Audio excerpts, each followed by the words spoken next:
आणि आता असा मतदारसंघ ज्याची प्रचंड चर्चा झाली, ज्याच्या प्रचंड नाव झालं, तो शिवाजीनगर मानखुर्द मतदारसंघ। तिथे शिंदे गट, समाजवादी पक्ष आणि अजित पवारांची राष्ट्रवादी यांच्यात तिरंगी लढत रंगणार आहे। यामध्ये समाजवादी पक्षाच्या उमेदवाराचं पारडं जड दिसतंय, त्यामुळे इथले संभाव्य आमदार कोण असणार आहेत त्यावर एक नजर टाकू। खरंच या मतदारसंघाची खूप चर्चा झाली होती। महायुतीमध्ये याच मतदारसंघामुळे काही आलबेल नसल्याचंही बोललं जात होतं आणि आता आपण बघू शकतो समाजवादी पक्षाचे अबू आझमी हे संभाव्य आमदार असल्याचं चित्र सध्या तरी बघायला मिळतंय।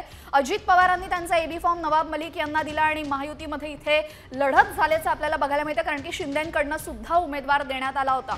दरम्यान आता याची कारणंही आपण समजून घेणार आहोत। अगदी काय कारण आहेत ते देखील समजून घेऊ। आमचे प्रतिनिधी आहेत रुपाली बडवे यांच्याकडून। रुपाली,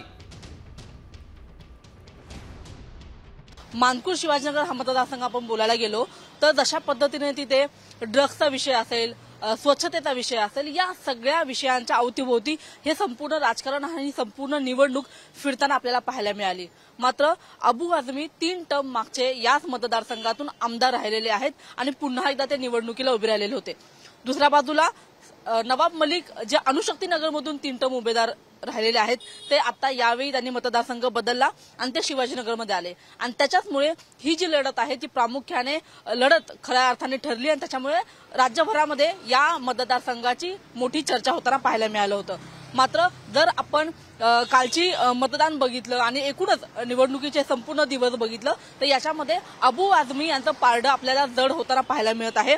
मागचे 3 टर्म या ठिकाणी स्थानिक आमदार राहिल्यामुळे खरं तर अबू आझमी यांच्या बाजूने हा कल जाईल अशा पद्धतीची चर्चा खरं तर मतदारसंघात सुरू आहे।